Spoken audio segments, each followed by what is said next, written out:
ఫీల్డ్‌కి వచ్చినప్పుడు కొన్ని కొన్ని ఫేస్ చేశాను. ఎందుకంటే నా ఫ్యామిలీ నుంచి ఎవరు లేదు కదా! గాడ్ ఫాదర్స్ ఎవరు లేదు కదా!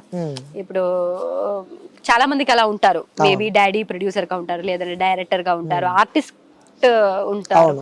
సో నా ఫ్యామిలీ నుంచి అలా ఎవరు లేదు. ఒక్కరే నేనే ఇలా ట్రావెల్ చేసుకొని నేనే వచ్చాను. సో అప్పుడు ఒక యాజ్ ఎ గర్ల్ ఈ ఒక ప్లేస్ కి రావాలంటే ఒక కష్టం ఉండదు కదా. చాలా we have to face many things, we have to listen to many things. అదన్నీ దాటుకొని రావాలి. సో అలాంటి కొన్ని ఫేస్ చేసేది. బట్ అప్పుడు కూడా నేను స్ట్రాంగ్ గా ఉన్నా. ఓకే ఇది కాదు, ఇది కాదు, ఓకే ఇంకా మంచి రోజు వస్తుంది, అప్పుడు ఉంది, ఓకే ఇంకా వెళ్ళాలి, ఇంకా బాగా ట్రై చేయాలి. టాలెంట్ ఎక్కడైనా వర్కౌట్ అవుతుంది అని ఒక నమ్మకం ఉండేది నాకు. టాలెంట్ కి ఒక గుర్తించు ఉంటది అని. ఓకే, ఈ ఎంటైర్ ఈ జర్నీలో ఎందుకు నేను ఈ ఇండస్ట్రీకి వచ్చిన అని చెప్పి అనిపించిన రోజు ఉందా ఎప్పుడైనా? ఉంది. అంత ఓపెన్ గా చెప్తున్నా. ఎప్పుడు అనిపించింది? యాక్చువల్లీ ఫస్ట్ నేను మూవీ చేద్దామని అనుకున్నా. ఫస్ట్ అందరికి మూవీయే కదా. సో మూవీస్ అంటే కొంచెం డిఫరెంట్ కదా. ఇప్పుడు నాకు అందలా అనిపించలేదు. కొంచెం ఇంకొక 8 years బ్యాక్, 9 years బ్యాక్ అప్పుడు అదే ఫస్ట్ నేను చెప్పినట్టు ఒక ప్లేస్ లో మంచివాడు ఉంటే అక్కడ చెడ్డవాడు కూడా ఉంటారు. సో అలాంటి కొన్ని పీపుల్స్ ఉన్నాడు కదా. అలాంటి వాళ్ళు కొంచెం మాటలు నాకు కొంచెం బాధ అనిపించేది. మూవీ అంటేనే ఇలా ఉండాలి, మూవీ అంటే ఇలా చేయాలి, అలా చేయాలి. అప్పుడు నాకు అనిపించేది నాకు ఇదన్నీ అవసరమా? అలాంటివి కూడా మీరు ఫేస్ చేస్తారా? చేశాను. కమిట్మెంట్స్ లాంటివి అలాంటివి ఉంటాయి కదా, అలా అడుగుతారు కదా మూవీ నుంచి. అలా ఏంటో నాకు వచ్చిన వాళ్ళు చెడ్డ వాళ్ళ ఏమో తెలియదు కానీ నాకు అలాంటి క్వశ్చన్స్ అడిగారు. బట్ అప్పుడు ఓకే, నో అంటే నో కదా, అలాంటి ఇష్టం లేదంటే థ్యాంక్ యూ అని చెప్పి ఆపేసా. బట్ అప్పుడు అలా అనిపించేది, ఎందుకు నాకు ఇదన్నీ వినాల్సిన అవసరం ఏంటి? నేను ఈ ఫీల్డ్కి వచ్చినందుకే కదా ఇదన్నీ వినాలి. ఎందుకు నాకు ఇది అవసరం, ఆపేదామా, ఎందుకు వద్దు అని 1-2 times అలా థాట్స్ వచ్చేది. తర్వాత ఓకే ఇప్పుడు చెప్పినట్టు ఇదే కాదు కదా ఫైనల్, మంచివాడు కూడా ఉంటారు కదా, టాలెంట్ ని కూడా చూస్తే వాళ్ళు ఉన్నారు కదా, అక్కడ దాకా రీచ్ అయ్యేదాకా ట్రై చేయాలి, ఇంకా బాగా ట్రై చేయాలని నన్ను నేనే కొంచెం మోటివేట్ చేసి ప్రెజెంట్ ఇక్కడ దాకా వచ్చారంటారు. Okay, so super madam. మీ ఫ్యామిలీ బ్యాక్గ్రౌండ్ గురించి చెప్పాలంటే ఏం చెప్తారు? నా family mummy, daddy, brother marriage అయిపోయింది. డాడీ రియల్ ఎస్టేట్ బిజినెస్ చేస్తున్నారు, mummy housewife, brother Dubai లో ఉన్నాడు, సిస్టర్ ఇన్ లో మనతో పాటే ఉంది. ఓకే, సో అమ్మకి ఇష్టమా నాన్నకి ఇష్టం అంటే ఏం చెప్తారు? డిఫికల్ట్ క్వశ్చన్ అనుకుంటున్నారా? నాకు ఇప్పుడు 2 కళ్ళలాగా నా మమ్మీ డాడీ అంటే 1 eye. సో దాంట్లో చూస్ చేసుకోలేము కదా, అలాగే మమ్మీ డాడీ అంటే. బట్ అమ్మాయిలు అంటేనే డాడీ అని చెప్తారు కదా, డాడ్స్ గర్ల్ అంటారు కదా, అలాగే కొంచెం డాడ్ సైడ్ కొంచెం. ఓకే, ఎప్పుడైనా మీరు స్కెడ్యూల్లో బిజీ ఉంటారు కాబట్టి, సో ఎప్పుడు సీరియల్ ఈ షూటింగ్స్ అంటూ ఉంటారు కాబట్టి, సో నాన్నని మిస్ అయిన సందర్భాలు, అమ్మ నాన్నని, కొన్ని ఫెస్టివల్స్ కూడా మనము వెళ్ళలేక దూరంగా ఉంటూ షూటింగ్స్ లోనే అందులో అన్ని సెలబ్రేట్ చేసుకుంటాం. మన సొంత వాళ్ళకు కూడా మన దగ్గర ఉండలేని సిచ్యువేషన్ కూడా కొన్ని ఉంటాయి. సో అలాంటి సందర్భాలు ఎప్పుడైనా మీ లైఫ్ లో బాధపడ్డ రోజులు, అరే ఇంట్లో వాళ్ళతో సెలబ్రేట్ చేసుకుంటలేనేమో అని చెప్పి ఎప్పుడైనా బాధపడ్డా? నా బ్రదర్ మ్యారేజ్ రీసెంట్ గా చెప్పాలంటే లాస్ట్ డిసెంబర్ లో బ్రదర్ మ్యారేజ్, ఇప్పుడు ఈ డిసెంబర్ లో 1 year అయిపోయింది. సో అప్పుడు బ్రదర్ మ్యారేజ్ లోనే కొంచెం, ఇప్పుడు నేనేమనుకున్నానంటే మ్యారేజ్ అంటేనే ఒక టైమే కదా, సో అది 1 week సెలబ్రేషన్ చేయాలి, ఒక్కొక్క ఫంక్షన్ నేనే ఉండి ఒక్కొక్కటి చూసుకోవాలని ఉండేది. బట్ అప్పుడు నేను 2 serials చేసుకున్న టైం, ఒకటి మనసంతాను, ఇంకొకటి మలయాళం. అప్పుడు ఇద్దరితో మాట్లాడి నాకు డేట్స్ దొరికేది only 2 days 3 days. Marriage day, next day reception, next day నేను షూట్కి వెళ్ళిపోవాలి. సో జస్ట్ ఒక బయట నుంచి వచ్చి రిలేటివ్స్ వస్తారు కదా మ్యారేజ్ ఫంక్షన్ కి వచ్చి వెళ్ళిపోతారు, అలాగే నేను బ్రదర్ మ్యారేజ్ కి వెళ్ళి ఫంక్షన్ చేసుకొని నెక్స్ట్ డే వెళ్ళిపోయేది. సో ఏమి దగ్గర నుంచి చూసుకోలేను నేను. సో అదొకటి బాధగా. ఇప్పుడు మా చెల్లె ఉంది, సెలబ్రేట్ చేసుకోవచ్చు ఫ్యామిలీ అని చెప్పి అందరూ ఉంటారు, కానీ సొంత వాళ్ళు నేను మాత్రం లేదు అక్కడ. అలాంటి ఒక ఫంక్షన్ కూడా నేను ఏదో మిస్ అయ్యా. వాళ్ళ ఫంక్షన్స్ కూడా 1-2 మిస్ అయ్యా నేను. మ్యారేజ్ తర్వాత కూడా ఉండదు కదా వాళ్ళ ఇంటికి వెళ్ళిపోవడం. సో అది కూడా నేను చాలా మిస్ అయ్యాను నేను. ఓకే. ఇప్పుడు ఒక్కొక్కరు మ్యారేజ్ వీడియోస్ అదని వచ్చినప్పుడు అయ్యో నేను కూడా ఇలా చేస్తే బాగుండేది, అలా చేస్తే బాగుండేది అని అనిపించేది, బాధ అనిపిస్తూ ఉంటుంది. బాధ అనిపిస్తూ ఉంటది. ఓకే. సో మీకు తెలుగులో మీకు ఇష్టమైన హీరో? అందరు ఇష్టమే నాకు. అల్లు అర్జున్ ఫస్ట్ మీకు తెలుసు కదా, అల్లు అర్జున్ అంటే మల్లు అర్జునే. Allu Arjun is our person, Mallu Arjun. First Allu Arjun, junior NTR garu, Pavan Kalyan, ఇంకా ఎవరు, మహేష్ బాబు. అందరిని కవర్ చేస్తున్నారు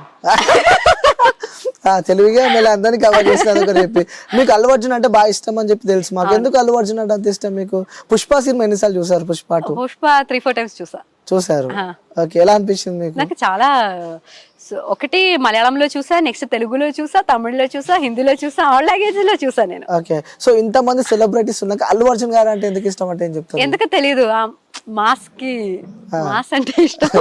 ఒకసారి ఆ డైలాగ్ చెప్తారా అల్లు అర్జున్ పుష్ప డైలాగ్? తగ్గేదేలే అదేనా? కరెక్ట్. మీ లాంగ్వేజ్ కూడా చెప్పొచ్చు, పర్లేదు. యాక్చువల్లీ నిజం చెప్పాలంటే నాకు మలయాళం కంటే తెలుగుయే ఇష్టం. తెలుగులోనే నాకు చాలా బాగా నచ్చింది సినిమా. తెలుగు నాకు ఐ థింక్ అల్లు అర్జున్ గారే కదా అది డబ్బింగ్ అది చేసేది. తన వాయిస్ లో వింటేనే నాకు ఒక అది ఓకే. కలిసారా ఎప్పుడైనా అల్లు అర్జున్? లేదు. కలవాలని చెప్పిందా? ఉంది. ఎవరికి ఉండదని అంటారా? అదే కదా. ఓకే. సో ఫెస్టివల్స్ అంటే ఏ ఫెస్టివల్ అంటే ఎక్కువ ఇష్టం మీకు? కేరళ ఫెస్టివల్. ఇక్కడ తెలుగు ఫెస్టివల్ ఇప్పుడు సంక్రాంతి. నేను ఎక్కువ యాక్చువల్లీ ఇక్కడ సెలబ్రేట్ చేయలేదు ఫెస్టివల్స్ ఏమి. సీరియల్స్ లో అన్ని సెలబ్రేట్ చేస్తారు కదా, అలాగే నేను సీరియల్ లోనే ఎక్కువ చేసేది. తర్వాత నవీన్ అక్క అప్పుడప్పుడు ఫంక్షన్స్ చేస్తూ ఉండదు, ఏ ఫంక్షన్ అయినా నవీన్ అక్క పిలిచేది. సో అలా సంక్రాంతికి వెళ్ళా, అలా ఏదో పూజలు అదన్నీ చేస్తుంది కదా, సో అలా వెళ్ళాను నేను. ఓకే. డివోషనల్ ఎక్కువ దేవుళ్ళని నమ్ముతారా మీరు? అదే నేను చెప్పాను, శివయ్య అని చెప్పి. ఎప్పుడు ట్రిప్స్ కూడా అలా చేసేది, స్పిరిచువల్ జర్నీస్ కూడా ఉంటది నాకు, ఉంటాయి లైఫ్ లో. ఓకే. ఎక్కువ శివయ్యని ఎక్కువ నమ్ముతాను. అదే ఫ్యామిలీ నుంచే అలా. నా ఫ్యామిలీలో కూడా అందరూ నేను చిన్నప్పటి నుంచి చూస్తున్నాను కదా, శివయ్య అంటే ఒక క్లోజ్నెస్ ఉండదు. అప్పటి నుంచి శివయ్య అంటే నాకు ఇష్టం. బట్ ఇప్పుడు లాస్ట్ ఒక 3 years నుంచి ఇంకా బాగా క్లోజ్ అయిపోయా శివయ్యతో. ఇప్పుడు మనకి కొంచెం కష్టం ఉన్నప్పుడు దేవుడితో ఇంకా కొంచెం బాగా కనెక్ట్ అవుతారు కదా. మనకి కష్టం ఉన్నప్పుడే కదా మనం దేవుడిని ఎక్కువ ప్రేమించేది, తన దగ్గరికి ఎక్కువ వెళ్ళేది. సో అలాగే అలాంటి కష్టం మీకు ఏం లేదని చెప్పి నేను అనుకుంటున్నా. మరి అలాంటి కష్టాలు కూడా ఉన్నాయా మీకు? హ్యూమన్స్ అంటేనే ఎప్పుడు పాజిటివే కాదు కదా అండి, నెగటివ్స్ కూడా ఉండదు. అలాగే కష్టం అంటేది కూడా ఉండదు కదా. సో అందరికి ఉన్నట్టు ఉంటది కదా. అంటే చాలా మంది అనుకుంటారు కదా సీరియల్ లో కనిపిస్తారు కాబట్టి, సో టోటల్ డిఫరెంట్ లైఫ్ ఉంటది, వాళ్ళేంటి ఫుల్ ఎంజాయ్ చేస్తారు. ఏంటి డిఫరెన్స్, మనం కూడా హ్యూమన్సే కదా. అంటే ఆఫ్ కోర్స్ యాక్షన్ కట్ తర్వాత అందరూ ఎలా ఉంటారో మేము కూడా అలాగే కదా ఉండేది. కష్టం, బాధ, పెయిన్ అంటది అందరికీ సేమే. ఆర్టిస్ట్ కి ఒకటి, ఇండస్ట్రీ వాళ్ళకి ఒకటి, బయట వాళ్ళకి ఒకటి, అలా ఏం లేదు. బట్ క్యారెక్టర్ గా కెమెరా ముందుకు వచ్చినప్పుడు క్యారెక్టర్ గా మారిపోతున్నాం అంతే. తర్వాత కట్ తర్వాత మన లైఫ్ మనకి అంతే కదా. ఓకే. ఈ రియల్ లైఫ్ క్యారెక్టర్ ఎప్పుడైనా రియల్ లైఫ్ క్యారెక్టర్ కి ఎఫెక్ట్ అయిందా మీకు? లేదు. ఎప్పుడు కాలేదు? లేదు. లైక్ అంటే మీరు అక్కడ కేరళలో కూడా చూసిన వాళ్ళు చూస్తారా ఇక్కడ తెలుగు సీరియల్స్ అక్కడ ఎక్కువ? చూస్తున్న వాళ్ళు కూడా ఉంటారు. ఇప్పుడు సీరియల్స్ అంటేనే రీమేక్ కదా, అక్కడ ఉన్న సీరియల్స్ ఇక్కడ రీమేక్ చేస్తారు, అలాగే కదా. బట్ చాలా మంది ఆర్టిస్టులు కూడా ఏంటి క్యారెక్టర్ గా మారిపోతారు కదా కొన్ని టైమ్స్. ఓకే. ఎప్పుడైనా మీరు ఇక్కడ నుంచి బయటికి వెళ్ళినప్పుడు కానీ, ఇక్కడ ఎవరైనా ఫ్యాన్స్ కానీ మీకు సంబంధించిన వాళ్ళు కలిసినప్పుడు ఏదైనా మెమరీ గుర్తుందా? ఇప్పుడు చాలా మంది నా రూమ్ దగ్గర కూడా వస్తున్నారు కలవడానికి. అదే తెలియట్లేదు వాళ్ళకి నా ఉన్న రూమ్ కూడా ఎలా తెలుసో తెలియదు కానీ, బట్ చాలా మంది అలా అక్కడ కూడా వచ్చి కలుస్తున్నారు. అప్పుడు కూడా చాలా బాగా హ్యాపీ అనిపించేది, ఎందుకంటే వాళ్ళు లైఫ్ లో వాళ్ళు బిజీగా ఉంటారు, అయినా కూడా టైం తీసుకొని మనల్ని చూడడానికి వస్తున్నారు కదా అని హ్యాపీ ఉండేది. ఓకే. సో చాలా మంది వ్యూవర్స్ ఉన్నారు మనసంతా నువ్వే సీరియల్ కి, సో వాళ్ళకేం చెప్తారు? చూసే వ్యూవర్స్, మిమ్మల్ని ఇష్టపడే వ్యక్తులకు వాళ్ళకేం చెప్తారు మీరు?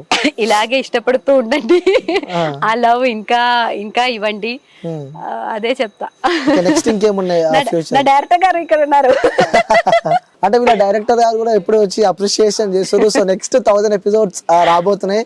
సో మొత్తం తను వాళ్ళని చెప్పి కూడా వాళ్ళ డైరెక్టర్ మనతో ఏం లేదండి, టీం వర్కే, అన్ని టీం వర్క్. ఒక టీం మంచిగా లేదంటే ఏ వర్క్ మంచిగా జరగదు. ఒక్క పర్సన్ తో జరిగే వర్క్ కాదు ఇది.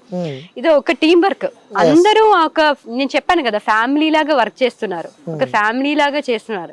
సో అందుకని ఇంకా సక్సెస్ఫుల్ గా రన్ అవుతుంది. ఒక్కరి మీద ఒక్కరికి అభిమానం ఉంది ఇక్కడ, ఒక రెస్పెక్ట్ ఇస్తున్నారు, వాల్యూస్ ఉంది. అదే ఇప్పుడు హీరోయిన్ కే ఉంది, హీరోకి అలా ఏం లేదు. ఏ క్యారెక్టర్ వచ్చినా ఎవరు వచ్చినా ఒక రెస్పెక్ట్ అనేది ఇక్కడ ఉండదు. ఓకే, సో ఫ్యూచర్ ప్రాజెక్ట్స్ ఏం చేయబోతున్నారు నెక్స్ట్? ఫ్యూచర్ ప్రాజెక్ట్స్ చూడాలి. ఇప్పుడైతే మనసంతా నువ్వేనే. నెక్స్ట్ ఇంకేదో సీరియల్ రాబోతుందని చెప్పి నేను విన్నా తెలుగులో. డిస్కషన్స్ జరుగుతుంది. ఓకే, సో అన్ని కలిసి వచ్చిందంటే చేస్తా. Okay, super madam. సో చివరిగా సాంగ్ పాడాలి, ఎందుకంటే వెయిట్ చేస్తారు. ఆల్రెడీ షూట్ బద్దలకి వెళ్ళి మనం తీసుకొచ్చాం మీరు కాబట్టి, సో వాళ్ళంతా వెయిట్ చేస్తున్నారు. సో నాకు తెలిసి వ్యూవర్స్ అంతా నన్ను తిట్టుకుంటున్నారు, ఇంకా ఇంటర్వ్యూ కంటిన్యూ చేస్తే బాగుండు. టైం అడ్జస్ట్మెంట్ లేక ఒక హాఫ్ అన్ అవర్ లో అయిపోతుంది. Thank you so much. ఏంటి ఇప్పుడు దాకా వెయిట్ చేసి, నేను సీన్ లో ఉన్నాను అయినా కూడా వచ్చి వెయిట్ చేసి నా కోసం ఏదో చేశాను. Thank you so much. అది కూడా అప్రిషియేట్ చేయాలి, ఎందుకంటే మీరు కూడా మీలో బిజీగా ఉన్నారు. థ్యాంక్ యూ చెప్పి మీరు వెళ్ళిపోదామని చెప్పి అనుకుంటున్నారు. నేను నిజంగా చెప్తున్నా, థ్యాంక్ యూ. మీరు చాలా మంది వచ్చారు, థ్యాంక్ యూ సో మచ్. నేను సీన్ లో ఉన్నా కూడా అప్పుడు దాకా వెయిట్ చేసి, నాకు బ్రేక్ వచ్చేదాకా వెయిట్ చేసి మీరు చేస్తున్నారు. మీకు కూడా థ్యాంక్ యూ. జల్దీ వచ్చారు, కొంతమంది వెయిట్ చేపిస్తారు కానీ మేము ఉన్నామని చెప్పి కూడా మీరు స్పీడ్ గా వచ్చారు. ఒకసారి చివరిగా మా వ్యూవర్స్ కోసం, మిమ్మల్ని ఇష్టపడే వ్యక్తుల కోసం ఒక సాంగ్ పాడి మనం ఎండ్ చేద్దాం. ఎందుకంటే మీ వాళ్ళందరూ మా మీద వస్తారేమో నాకు తెలిసి. మీ ఇష్టం, తెలుగులో ఏ సాంగ్ అయినా పర్లేదు. తెలుగులో సారీ, మిస్టేక్స్ అయితే ఉండదు, అది నాకు కన్ఫర్మ్ గా తెలుసు. అయినా సారీ, వీళ్ళు చెప్పినందుకు 2 లైన్స్ అందే. అందరూ రన్. వద్దులే, అయ్యో నేను సాంగ్ పాడుతుందని డైరెక్టర్ వస్తున్నారు, అమ్మో. ఇప్పుడు మంచి ఇది రొమాంటిక్ సీన్స్ అయినా, పాటు పాడుతులైనా అదన్నీ పెడుతున్నారు ఇప్పుడు సీన్ లో. ఇప్పుడు చాలా బాగా సీన్స్ పెడుతున్నారు వీళ్ళు. దాంట్లోనే చూసారు కదా మీరు, నేను డాన్స్ చేసేది, పాటు పాడేది, రొమాన్స్ చేసేది. ఇంకా ఏం కావాలి? ఇప్పుడు నా రియల్ వాయిస్ ఎందుకంటే ఇప్పుడు చూడాలి. అది చెప్పాను కదా, ఆన్ స్క్రీన్ వేరే, ఆఫ్ స్క్రీన్ వేరే మీరు కూడా చెప్పారు. రియల్ లైఫ్ వేరే ఉంటుంది, రియల్ లైఫ్ వేరే ఉంటుంది. కాబట్టి ఎందుకంటే మీరు వాడుకుంటే మళ్ళీ చూసే వ్యూవర్స్ ఇబ్బంది పడతారు, ఫీల్ అవుతారు. డైరెక్టర్ దగ్గరికి వస్తే నేను పాడతా. ఆగో వస్తారా?